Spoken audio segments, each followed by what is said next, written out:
वाले समय में इन शिक्षित बेरोजगार युवाओं के लिए क्या विजन है आपका? नहीं, शिक्षित और अशिक्षित बेरोजगार के लिए अलग अलग कोई विजन नहीं है। चलिए बेरोजगार के लिए विजन बताइए। मैं यहाँ जो बता रहा हूँ कि बिहार में रोजगार क्यों नहीं है, पहले ये समझिए। बिहार में लोगों को ऐसा लगता है कि सरकारी नौकरी के जरिए रोजगार मिल सकता है। तो आपको एक आंकड़ा बता देता हूँ, 1.57% लोग ही बिहार के सरकारी नौकरी में हैं। चपरासी से लेकर मुख्य सचिव तक अगर सबकी संख्या आप जोड़ दीजिएगा तो कुल जमा 1.5% लोग ही सरकारी नौकरियों में हैं। 98.5% लोग सरकारी नौकरी में नहीं हैं। तो निश्चित तौर पर सरकारी नौकरियों के जरिए तो लोगों को रोजगार मुहैया नहीं कराया जा सकता है। ये आंकड़े आज के हैं। बिहार में रोजगार क्यों नहीं है? रोजगार दो वजह से नहीं है। एक, यहाँ की शिक्षा व्यवस्था अच्छी नहीं है, और दूसरा, रोजगार के लिए लोगों के पास पूंजी पैसा नहीं है।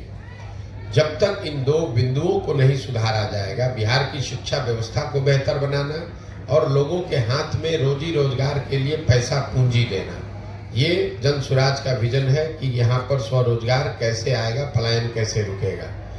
शिक्षा की जो स्थिति है वो लोगों को पता है। यहाँ पर स्कूल से खिचड़ी बट रही है, कॉलेज से डिग्री बट रहा है, पढ़ाई दोनों में कहीं नहीं हो रहा है। तो शिक्षित बेरोजगार, आपको भले वो शिक्षित लग रहा है, वो शिक्षित है नहीं, वो डिग्री धारक बेरोजगार है। वो शिक्षित बेरोजगार नहीं है, डिग्री धारक बेरोजगार है। उसने शिक्षा नहीं ग्रहण की है, उसने डिग्री हासिल करी है।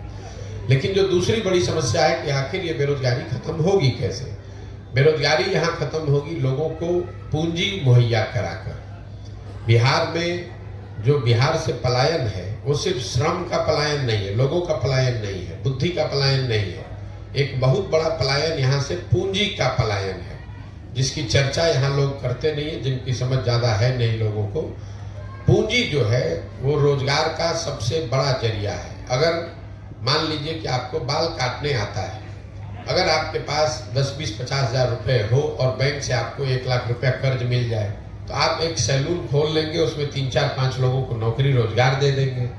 लेकिन अगर वो पैसा पूंजी आपके पास न हो तो बाल काटने आने के बावजूद जाकर किसी सैलून में आप नौकरी करेंगे, मजदूरी करेंगे। तो बिहार में पूंजी क्यों नहीं है? पूंजी के 2 स्रोत है, इसको पहले ध्यान से समझिए।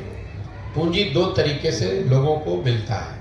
एक, जो पैसा आप कमाते हैं, कमाने के बाद जो खर्च के बाद पैसा बचता है वही आपका मूलधन हुआ, पूंजी हुई। अगर आप 100 रुपया कमाए, 80 रुपया खर्च हुआ, 20 रुपया बचा, वही आपका पूंजी है। तो एक पूंजी का जरिया है बचत, दूसरा पूंजी का जरिया है बैंकों से मिलने वाला कर्ज। अगर आपके पास 20 रुपया बचा हुआ है, बैंक वाले आपको 50 रुपये कर्ज देंगे तो 70 रुपये का आप काम कर पाइएगा। तो बिहार में बचत इसलिए नहीं है कि यहाँ प्रति व्यक्ति आय है 35,000 रुपया। देश में प्रति व्यक्ति आय है 1,35,000 रुपया। तो 35,000 रुपया कमाने वाले समाज में इस महंगाई के जमाने में बचत तो इतनी बड़ी हो नहीं सकती है कि आपके पास पूंजी आ जाए। दूसरा, जो बैंकों में पैसा जमा हो रहा है, बैंक यहाँ लोगों को पूंजी दे नहीं रहे, ऋण लोन दे नहीं रहे। इसका उदाहरण आप समझिए। देश में बैंकों के ऋण को नापने के लिए एक पैमाना है जिसको कहते हैं क्रेडिट डिपॉजिट रेशियो। मतलब बैंक में कितना पैसा लोगों ने जमा किया, उसके बदले में बैंकों ने कितना पैसा समाज को अलग अलग काम के लिए ऋण के तौर पर, लोन के तौर पर दिया। घर बनाने के लिए, यूट्यूब चलाने के लिए, दुकान खोलने के लिए, गाड़ी खरीदने के लिए। और रिजर्व बैंक ऑफ इंडिया एक आंकड़ा जारी करता है जिसको कहते हैं क्रेडिट डिपॉजिट रेशियो। देश में ये आंकड़ा है 70% का। मतलब जितना देश भर के लोगों ने बैंकों में पैसा जमा किया, अगर 100 रुपया जमा किया तो बैंकों ने 70 रुपया कर्ज के तौर पर लोगों को वापस दिया। बिहार में सीडी रेशियो है 40%। 1990 में जब लालू जी मुख्यमंत्री बने तो बिहार में सीडी रेशियो था 40। लालू जी के 15 साल के शासनकाल में सीडी रेशियो घट के हो गया 28। और अभी 18 साल के नीतीश के प्रयास के बावजूद भी ये अभी भी 40 ही है। इसका असर क्या होता है ये समझिए। पिछले वर्ष, ये हेडलाइन नोट कर लीजिए, पिछले वर्ष बिहार की गरीब जनता ने बैंकों में 4,21,000 करोड़ रुपया जमा किया। 4,21,000 करोड़ रुपया बिहार में लोगों ने बैंकों में जमा किया। बैंकों ने 40% के सीडी रेशियो के हिसाब से कर्ज के तौर पर 1,61,000 करोड़ रुपया लोगों को दिया। बाकी पैसा 1,02,80,000 करोड़ कहाँ गया? ये पैसा चला गया दूसरे राज्यों में जहां पर उद्योग धंधे लग रहे हैं, जहां स्वरोजगार है, जहां तरक्की है, जहां व्यापार है।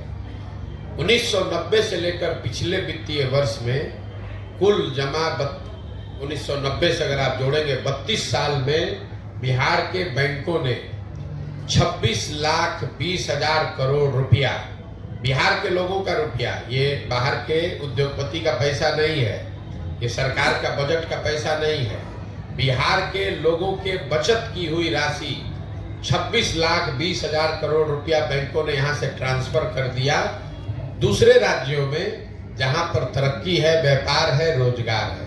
आप जरा अंदाजा लगाइए कि अगर 26 लाख करोड़ रुपया बिहार के बैंकों ने यहाँ के लोगों को ऋण के तौर पर भी दिया होता तो कितने ज्यादा लोगों ने यहाँ घर बनाया होता, कितने ज्यादा लोगों ने गाड़ियां खरीदी होती, कितने ज्यादा लोगों ने स्वरोजगार का कोई ना कोई शुरुआत करी होगी।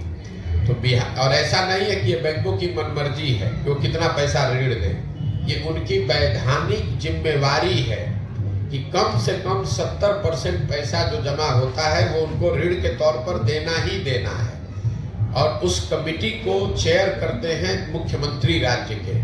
ये भी नहीं है कि बैंक अपना जो चाहे वो कर ले, मुख्यमंत्री उस कमिटी के चेयरमैन हैं, जिसमें यह तय किया जाता है कि बैंकों को 70% पैसा कर्ज के तौर पर लोगों को देना है।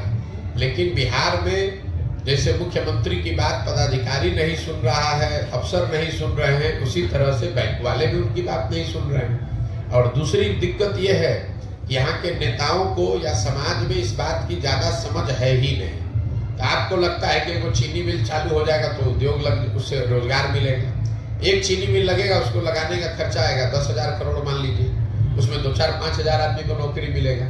लेकिन अगर 1 लाख करोड़ रुपया अलग अलग लोगों को ऋण के तौर पर मिल जाए तो उससे कितना रोजगार सृजित होगा, कितने लोग बिजनेस व्यापार करेंगे।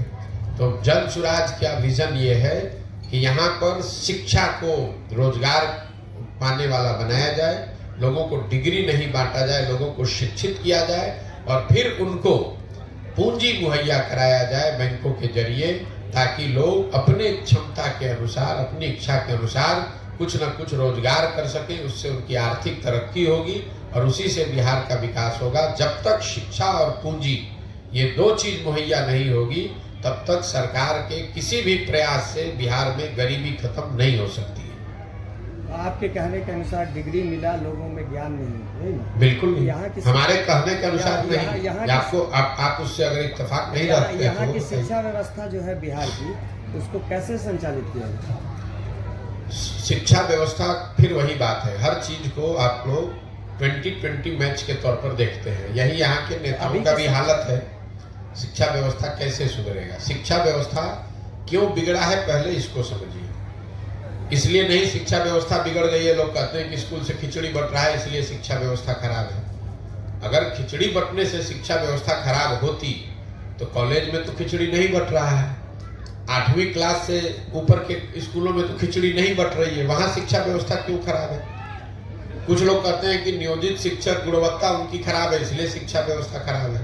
तो अगर नियोजित शिक्षकों से ही शिक्षा व्यवस्था खराब है तो Patna science college, CM science college, MS college, Bettiah, Patna college में पढ़ाई क्यों नहीं हो रही है?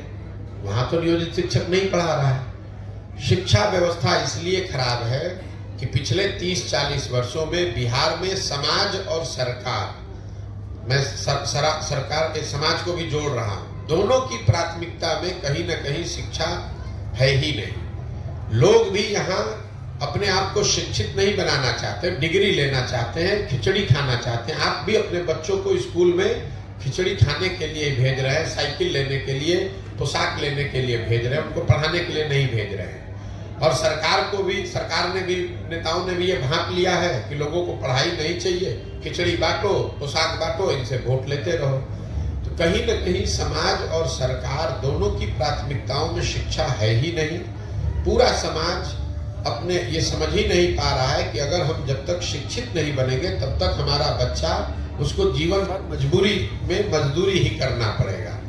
तो समाज के स्तर पर यह प्रयास होना चाहिए। जहां तक सवाल है सरकार इसको कैसे सुधारेगी, हम लोग का अपना मत है कि शिक्षा व्यवस्था सुधारने के लिए बिहार में हर जगह विद्यालय बनाने के बजाय हर प्रखंड में 5 विश्व स्तरीय विद्यालय बनाने की जरूरत है और सारे विद्यालयों को बंद कर दिया जाए, 5 अच्छे विद्यालय बनाए जाए और लोगों तक शिक्षण संस्थाओं को पहुंचाने के बजाय लोगों को अच्छे शिक्षण संस्थाओं में पहुंचाया जाए। इसका मतलब ये है कि अगर एक प्रखंड में 5 सही विद्यालय बना दिए जाएं और लोगों को स्कूल बस की सुविधा दे दी जाए तो लोग 15 मिनट, हम लोग का अपना आकलन है कि किसी भी परिवार के बच्चे को 15 से 20 मिनट से ज्यादा समय नहीं लगेगा स्कूल बस के जरिए उस स्कूल में पहुंचने में, जहां पर सिर्फ खिचड़ी नहीं बटेगा, जहां पढ़ाई होगी।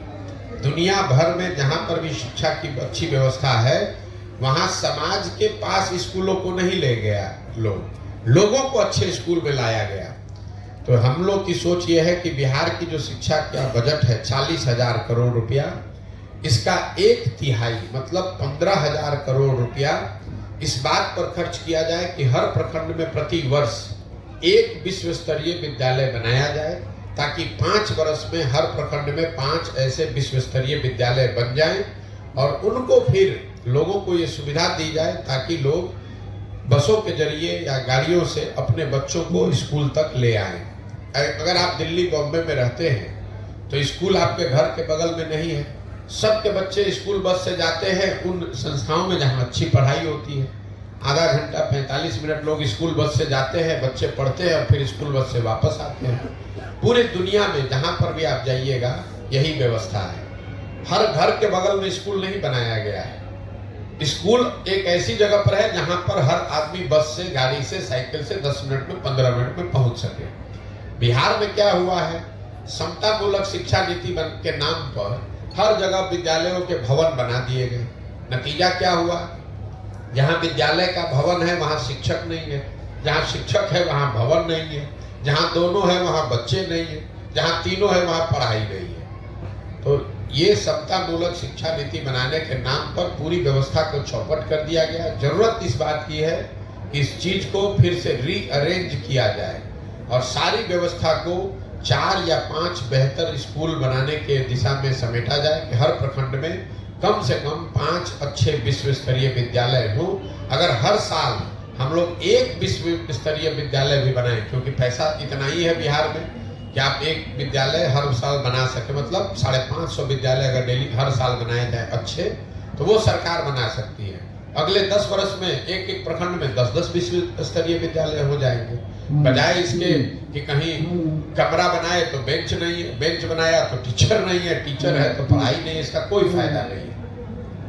क्या एक रिक्शा चलाने वाले से लेके राज्य और देश को चलाने वाले पूरे सिस्टम के बच्चे एक ही स्कूल में पढ़े, ये उपयुक्त नहीं होगा, ये बेहतर नहीं होगा शिक्षा के क्षेत्र में? नहीं, हम लोग लोकतांत्रिक देश में रहते हैं और ये कहना कि सारे लोग एक विद्यालय में पढ़ेंगे उससे शिक्षा की व्यवस्था अच्छी हो जाएगी, ये लोगों का भ्रम है। ऐसा दुनिया में कहीं कोई प्रमाण नहीं है। लोगों के पास विकल्प होना चाहिए, अच्छे विद्यालय का, अच्छे सरकारी विद्यालय का और अच्छे प्राइवेट विद्यालय का। उसके बाद उनकी अपनी क्षमता है, उनकी स्वेच्छा, उनकी मर्जी है कि वो कहाँ अपने बच्चों को भेजना चाहते हैं। जरूरत इस बात की है कि सरकारी विद्यालयों को अच्छा बनाया जाए। विद्यालय अच्छे नहीं है और सब पर कानून बनाकर कहा जाए कि आप अपने बच्चे को भी यहाँ पढ़ाइए, वो तो वही हुआ जो बिहार में हो रहा है पिछले 35 साल से। समता मूलक समाज बनाने के नाम पर सबको अनपढ़ बना दिया गया, बन गया समता मूलक। पूरा बिहार गरीब हो गया, कोई अमीर नहीं है तो हो गई बराबरी सबकी, आपस में सब बराबर हो गए, सब गरीबे हैं यहाँ पर। तो तरक्की के 2 रास्ते, बराबरी के 2 तरीके हो सकते हैं। एक तरीका यह है कि सब आगे बढ़े, दूसरा तरीका है कि भैया किसी को आगे मत बढ़ने दो, सब बराबर ही कमा रहा है, सब गरीब है। तो आप जो बात बता रहे हैं वो दूसरा तरीका है जो सही नहीं है कि विद्यालय बने चाहे न बने, लोग को लगता है कि वहां पर सारे अफसर के बच्चे पढ़ने लगेंगे तो विद्यालय सुधर जाएगा। नहीं सुधरेगा। विद्यालय अच्छा बने, उसके बाद लोगों की स्वतंत्रता है। जो अगर विद्यालय अच्छा होगा तो लोग वहाँ जरूर पढ़ने आएंगे। जो सरकारी कॉलेज हैं, आप जो बात कर रहे हैं, दिल्ली में अगर मान लीजिए कि सेंट स्टीफेंस है या हिंदू कॉलेज है, पटना में भी पहले साइंस कॉलेज था, पटना कॉलेज था, तो वहां पर तो बड़े से बड़ा अफसर भी अपने बच्चे को पढ़ाना चाहता था। उसके लिए कोई कानून थोड़े ना बनाया गया था, क्योंकि सबको मालूम है कि साइंस कॉलेज में हमारा बच्चा पढ़ेगा तो वहाँ अच्छी पढ़ाई होती है।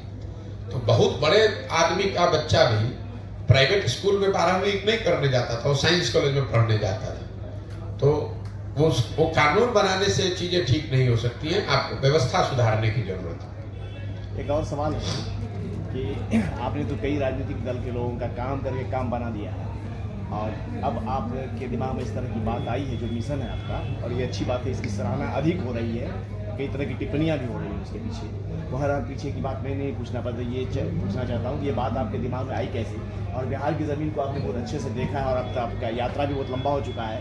बिहार के लोग कितने दिनों में आपकी बात को समझ पाएंगे, आपको क्या लग रहा है? देखिए, ये आपको ऐसा लगता है कि मैं पहले कुछ दूसरा काम करता था, अब दूसरा कर रहा हूँ। मेरे अपने नजरिए से मेरे काम में कोई फर्क नहीं है। फर्क बस इतना है कि पहले मैं दलों को, नेताओं को सुझाव देता था, सलाह देता था, मदद करता था कि कैसे वो अपने आप को व्यवस्थित करें, कैसे चुनाव का प्रचार करें, कैसे जनता तक अपनी बात पहुंचाएं, रखें और वो चुनाव जीतें।